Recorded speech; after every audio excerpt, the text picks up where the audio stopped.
আমার মাথায় না একবার একবার আসেই নেই যে এটা দিয়ে টাকা পয়সাও ইনকাম করা যায়। মানে এটা তো মাথায় আসতে হয়। আমি মুখপাত্র হওয়ার পরে প্রথম আবিষ্কার করছি যে এইগুলা দিয়ে লোকজন আসলে নানান কিছু করতেছে, লাইক টেন্ডার বাণিজ্য করতেছে, তদবির বাণিজ্য করতেছে, ডিসি নিয়োগ করতেছে, তমুক জায়গায় তমুক অমুক কাজ, তমুক জায়গায় তমুক কাজ, এগুলো নাকি অহরহ করে বেড়াচ্ছে। এগুলো হচ্ছে আমি মুখপাত্র হিসেবে যাওয়ার পর জানতে পারছি। তার আগ পর্যন্ত আমার না এগুলো নিয়ে আইডিয়া ছিল না যে এগুলো আসলে করাও যাইতে পারে।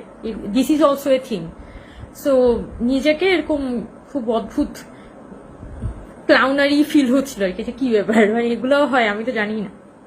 তো কারণ আমাদের আসলে কখনো দরকারই হয়নি, আমার কখনো মাথায় আসে না যে এগুলো দিয়ে টাকা পয়সা ইনকাম করা যায়। কারণ জুলাই আগস্ট তো একটা lived experience. So why in the earth এটাকে আমি হচ্ছে একটা মানি মেকিং মেশিনে পরিণত করতে যাব।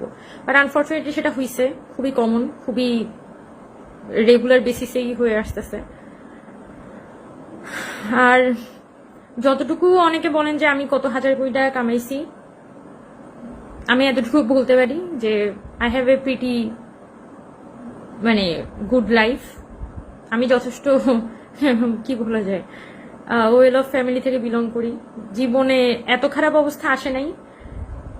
আমার স্কলারশিপের জন্য ভাই দরকার নেই সব পরিচয়।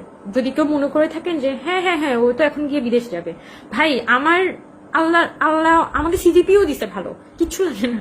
আমার কাছে ভালো সিজিপিও আছে, আমি ভালো সাবজেক্টেও পড়ছি।